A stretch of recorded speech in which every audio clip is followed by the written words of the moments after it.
So we now have an economy built on trying to provoke us, primarily through social media. And we as Christians sadly fall right into that trap and often get provoked by the wrong things.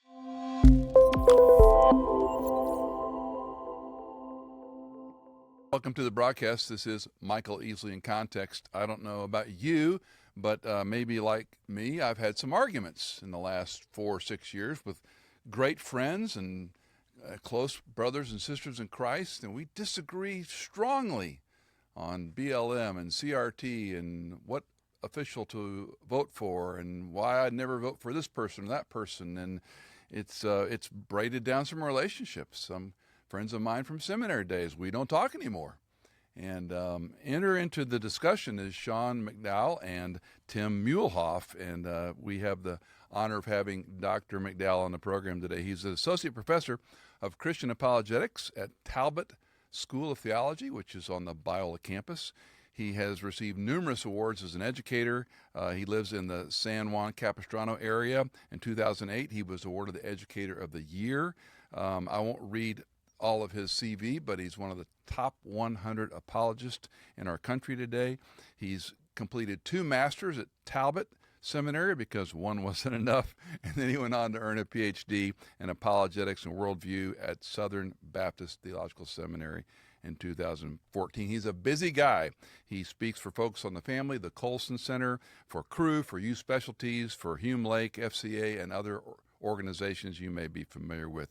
He is the editor, co-author, or contributor to 20-plus books and counting, and I won't read that list. As always, we have information in the show notes. We're talking about a book today called End the Stalemate, a book that might be a little uncomfortable for some of us to read. It was for me at places because I'm going, Sean, I'm right. These people are wrong.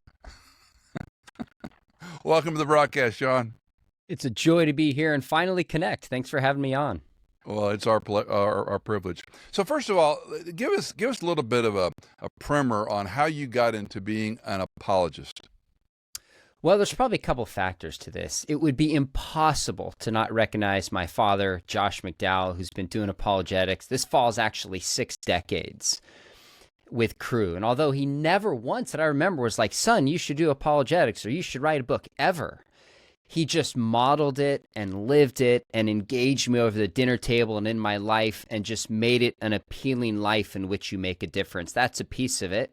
I think the other piece was my own questions and doubts in the mid-90s where I got on the internet, and some of that was built around really trying to deconstruct my dad's book, Evidence That Demands a Verdict, chapter by chapter. And I came across that, and it was so unsettling. I had to find some of my own answers and, frankly, talk to someone besides my dad. You know, just sometimes you need a Mr. Miyagi, whatever, and that was people like William Lane Craig and J.P. Moreland and Norm Geisler, folks like that. And then I think the third one is I knew I wanted to work with students, and you work with students, after 5 seconds, they have questions. And so I just started teaching and writing and speaking and now doing stuff like on YouTube and online in apologetics. And by the way, we'll have Sean's YouTube link at the bottom, and you need to check it out. He's doing an amazing job there.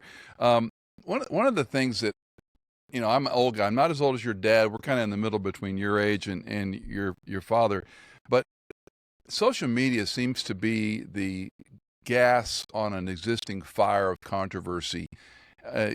Push back, clarify for me.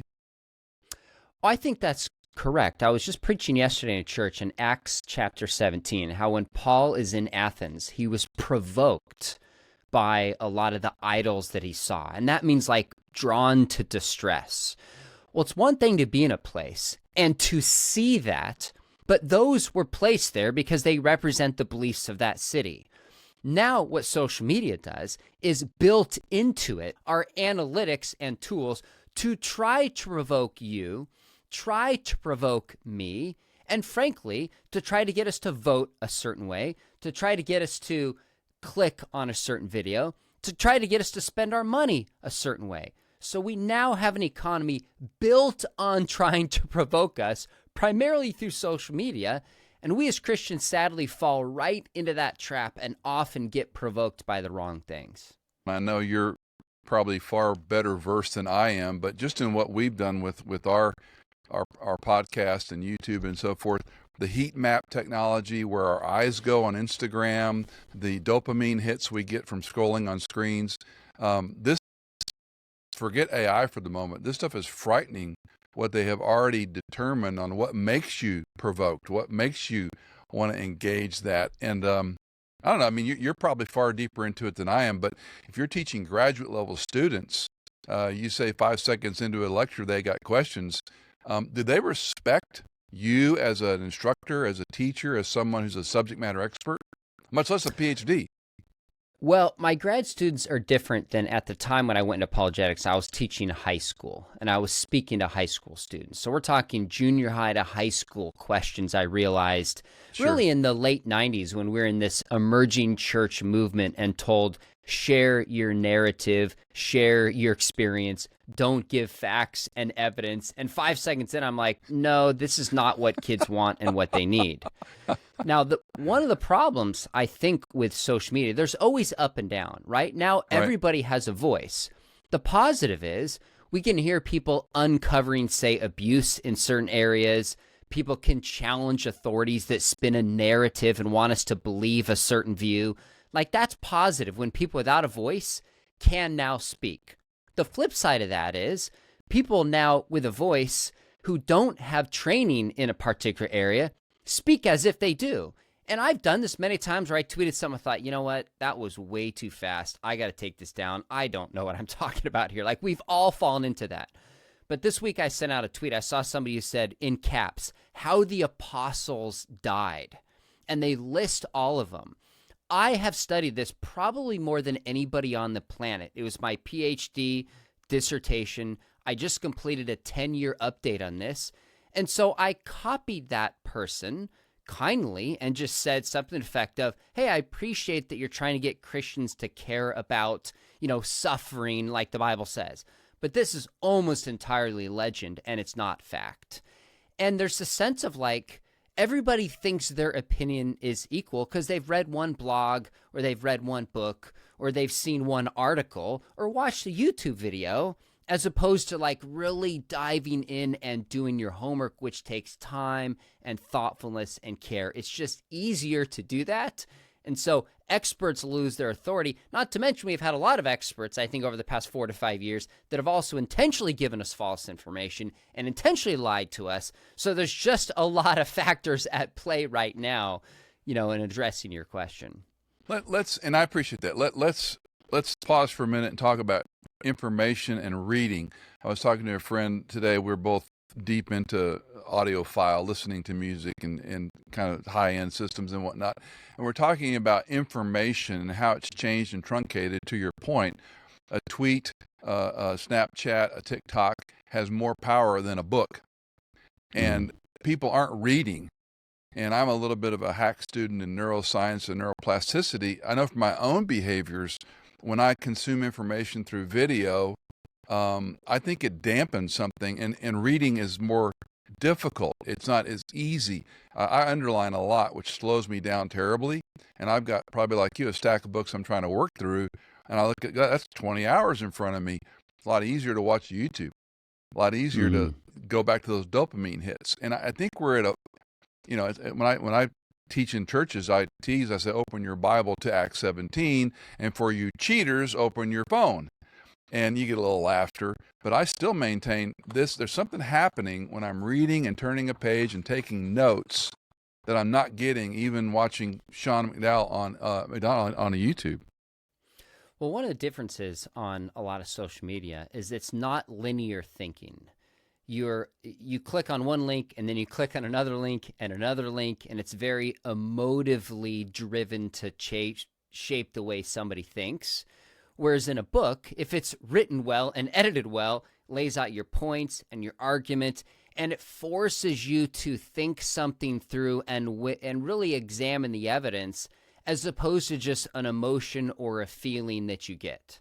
So there is a difference there.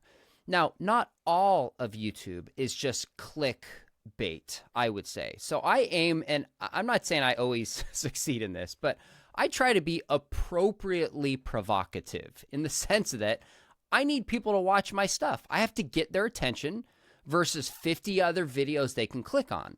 Now, if I'm just clicking to get their attention, it's shock and awe, and I don't deliver, then people are going to write me off and not watch my stuff. But if it's not provocative enough for them to watch it, then what's the point in doing it? But what I've chosen is, while I have YouTube shorts that are 60 seconds, 90 seconds, maybe 3 minutes, I'll answer quick questions. There's value for that insofar that it goes. But even on YouTube, we are seeing 1 hour, 2 hour, 3 hour, sometimes 4 hour conversations you can't even see on the news. People are watching this long form stuff. And I love that because you can see somebody's eyes, you can see their body reaction. I mean, the vast majority of what we communicate is not verbally. It's how we say something. It's our eye contact. And you don't get that in a book. So I don't want to write off YouTube. I just want to make sure people also read, also engage ideas, I and we don't lose the book. And to your long format, this is a discussion we have a lot about the drop rates and how long people, I watched a number interviewing a guest maybe in the near future who's gotten a very controversial book right now. And I'm trying to read the book and get the lay of the land. And these things are 2.5 hours long. And I'm like, this is just, it's the people slogging through that. That's a whole different discussion. But yeah, let's get back to in the stalemate. Okay, so we've got family members, very close Christian friends, same local church, and the upcoming election is so vitriolic, and they've argued about what is their moral issue vis-a-vis another moral issue, and they seem juxtaposed, and they have grandiose comments, overstatement, maybe some clickbait that they talk about this candidate said this and that. You and Tim have tried to ratchet this down and talk about different ways of communicating as opposed to getting in these loggerhead conversations. That's exactly right. So let me say a couple things. If you think, not you, but somebody in general, if they think that somebody's position is idiotic and evil and just, stupid, then chances are they haven't really taken the time to understand that person's position. And we see this on all sides of worldviews. We see this on all sides of politics.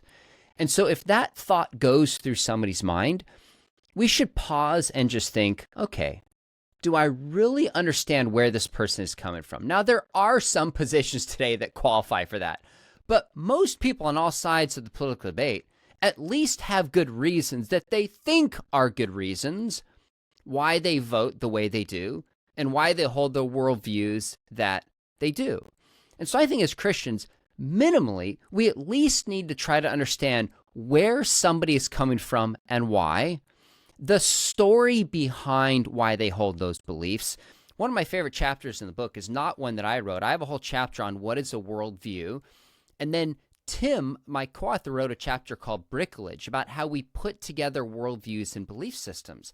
And none of us sit down and just go and think, I'm going to rationally weigh the evidence on all of these positions and then follow what is most likely true. Like, nobody does that. We're not brains on a stick. What we do is we have experiences that shape us. We have hurts that shape us. We have a tribe that shapes us. And just being aware of that, I think, can at least help us engage people in a more charitable and gracious, arguably Christ-like manner, even if at the end of the day, we still have firm convictions about these issues. So how do you, let's talk about it in the Christian community and a family and, a small group, etc. How do you navigate? Because let's say we know the backstory, we know the hurt, we understand the person, where they're coming from. Let's use pro-life and pro-abortion as an example. Pro-life would be a sanctity of life made in the image of God. This is a non-negotiable for many believers in Christ. Pro-choice, and we would say for Christians who would hold that view as well, it's a woman's right. You're forcing her to do something with her body she doesn't want to do. It was unplanned. It was an improper thing. She doesn't have the means. And so you're getting into more of a social, I want to say justice, but a social view of this. And they've gone to the same church. They have friends. To your point, ostensibly, I know women who had abortions before they came to Christ. We all know women who might have had an abortion after they came to Christ, and That's right. maybe they regret it now. So I know the feeling and the emotion, How do we have that conversation?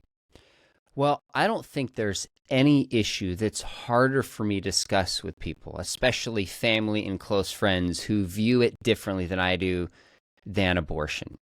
For me, that is hands down the hardest one for a couple of reasons. I don't think most pro-choicers that I've read and who I've talked with have taken the time to really understand the pro-life argument and then willing to think it through and respond rationally.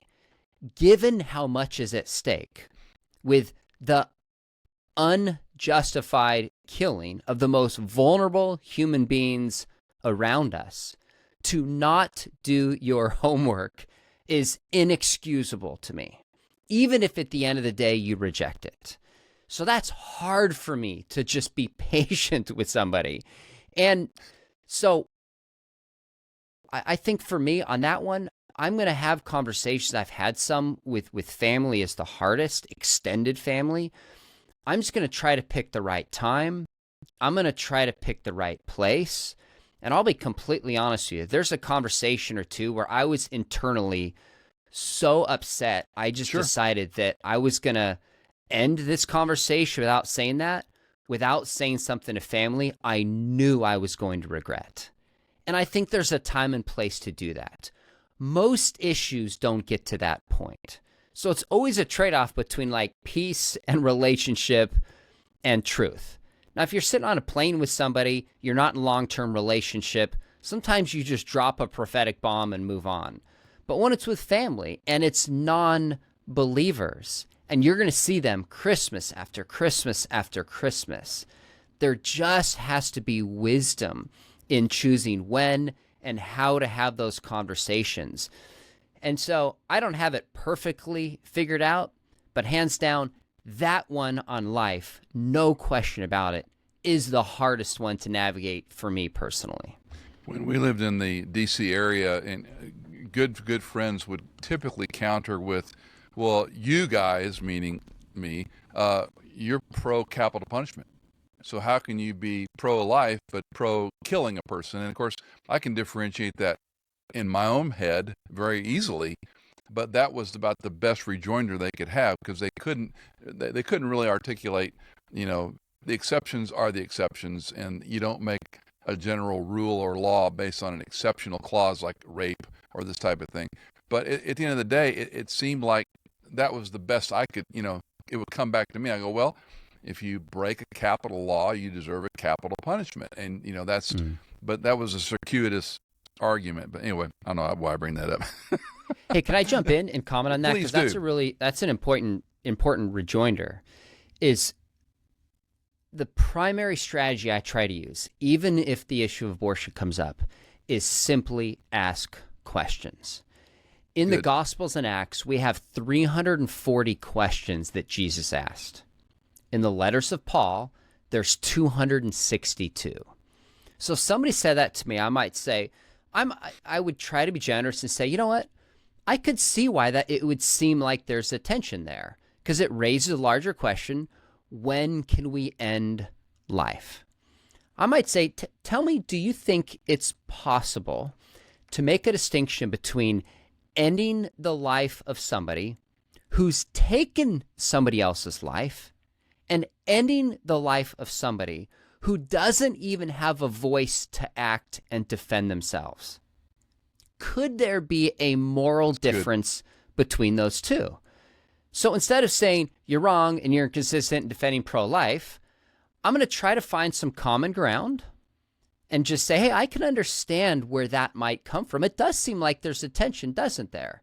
So that gives some charity, lowers the temperature a little bit, and it says, well, let me just ask you a question, and then frame the question like I did, which is the point that I want to make, that just because you're against abortion, which is taking the life of an innocent, unborn human being, who has no ability to defend themselves, is different than potentially taking a life in self-defense, in war, or in capital punishment.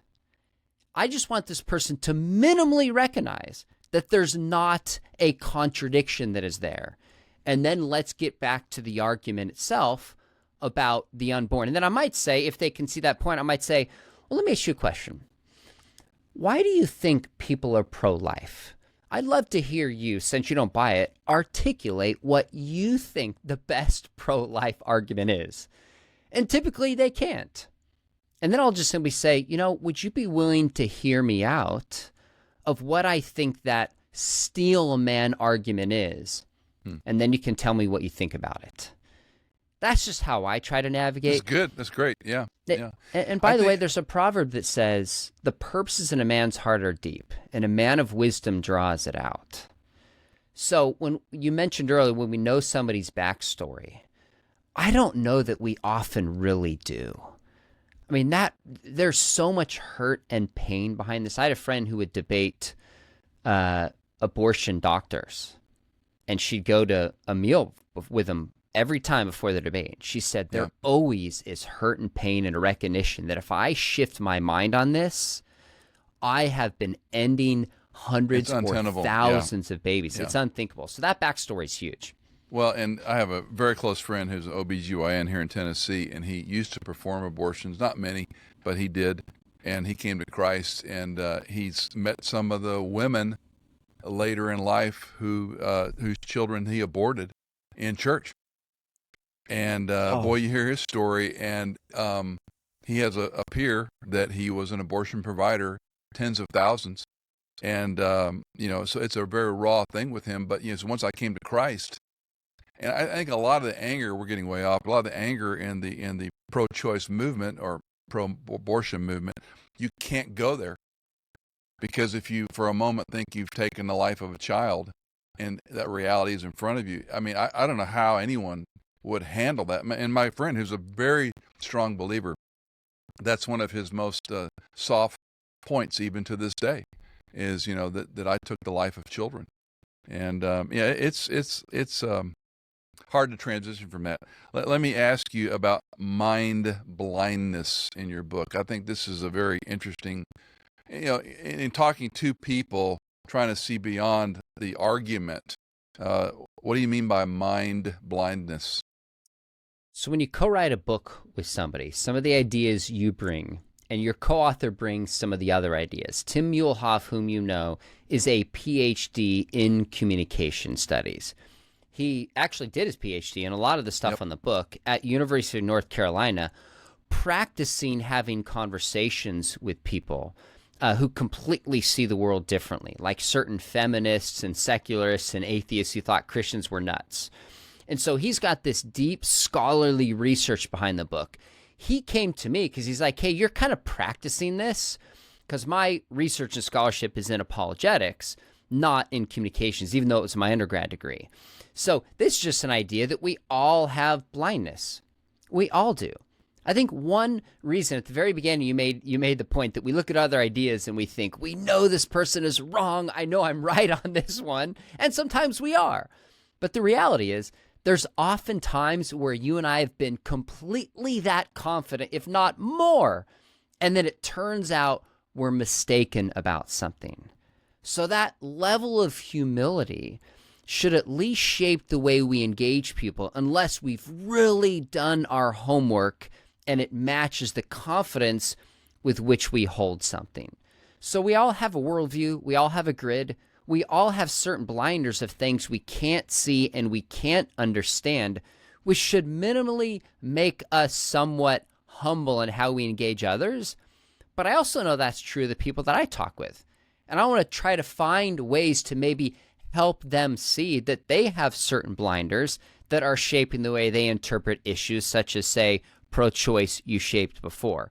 So it can help us understanding ourselves and hopefully have humility to engage ideas with an open mind, but also make me realize this person also has blinders. And sometimes those blinders are spiritual, and only God can really change somebody's heart and mind. When you're dealing with college students, and I understand graduate students are different because they choose to go further, they choose to be, generally speaking, they're a little more serious about rigorous and study and so forth than an undergrad might be. But you're still involved with a lot of young minds.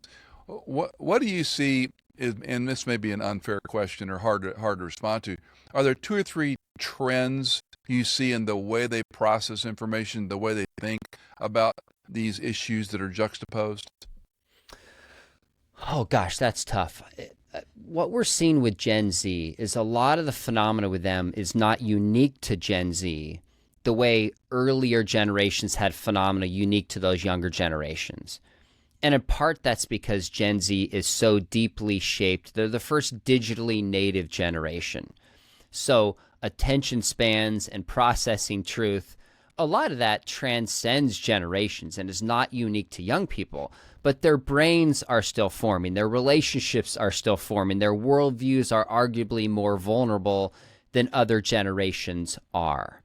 So I think really the social media digital native component shapes everything about how they process truth. Of course, people talk about how attention spans are shorter, and the average Gen Z attention span is shorter than a goldfish. That's what the Barna study showed. I have no idea how they examined that, but attention spans are shorter.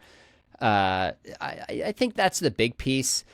Some of the information that comes out on the internet, being able to decipher truth from fiction is harder than it has ever been. Yeah. And again, that's not just with Gen Z. That's true with all generations. That's across the board, yeah. I was marveling at excuse me for interrupting, the debate, with Trump and Biden some months back, and how one agency had something like 29 different fact checkers. Oh, gosh. And I'm like, where have we gotten to? And whether they're all using Google or Safari or Chrome or Safari or maybe Brave or Quant, but they're doing their little research to say, this is when so and so said this or that, and they still don't agree. Right? You got to fact check the fact checkers. Exactly. I think that's right. That's so true. It's such an important point. The other piece I would add that I think is really important is we've seen mental health illness and concern rise across generations, but in particular with Gen Z. So if somebody is hurting or they're anxious or they're depressed, that is going to shape the way they process information, shape the way they engage in conversation. I'm often aware of that and just asking myself, like when I see somebody cancel someone else, I think, where did this person learn how to treat human beings this way? Where was this person canceled in their own life? So this is a generation, there's a lot of hurt and brokenness that's there, and it shapes the way they process information, social media, relationships, conversations. We need to be aware of that, and I think respond accordingly. Talk a little bit in the time we have left on some practical tips for folks, because I hope those of us who are in these sort of locked relationships or broken relationships, some of these guys I went to seminary with, and we're just so disparate on the views. It's like there's no point talking about this. We're intelligent, we're well read, we're ensconced, we have cement shoes on our positions. So what are some practical things, Sean, how you relate with them and engage them? And one of the questions I have for you is, when do you re-engage someone perhaps that you've canceled or they canceled you? Yeah, the re-engage question is tough because sometimes people are not willing to re-engage.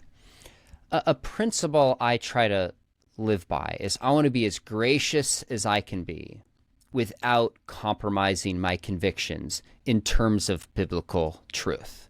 So I've been canceled by people. And when that happens, I look and I go, okay, is this on me? Is there something that I did? If so, I need to own it. If I'm being canceled because of a view that I hold, well, Jesus was obviously canceled to the extreme. Paul was called a blabbering imposter, fool. And so I ask myself, am I being canceled because I'm a jerk or misrepresenting somebody's argument? Or is it because of a position that I hold? And if it's on me, I might re-engage that person and just say, you know what? I got this wrong. This one's on me. Would you be willing to revisit this conversation? And sometimes it works, sometimes it doesn't. And so when we're canceled, it's easy. Our natural instinct is just to blame somebody else because it doesn't feel good. I think the Christ-like thing you do is to look inside and just ask ourselves, could I handle this better? Now, what's most painful is not just somebody on the internet with a big YouTube channel, as painful as that is, but a family member and a friend. That's where I would encourage people to say, if you can, something, if you want to re-engage, like, hey, it really, I really mourn that our relationship has been broken for a while and we're not talking anymore. Would you be willing to get coffee with me and just share where in a you're public at? place. Well, yeah, exactly. That's exactly right. It builds in a certain level. I'm not going to scream at you and say things other people could hear. That's exactly right. And there's other family members not watching. It's not the Thanksgiving dinner table. Let's get coffee, and I just want to hear you out.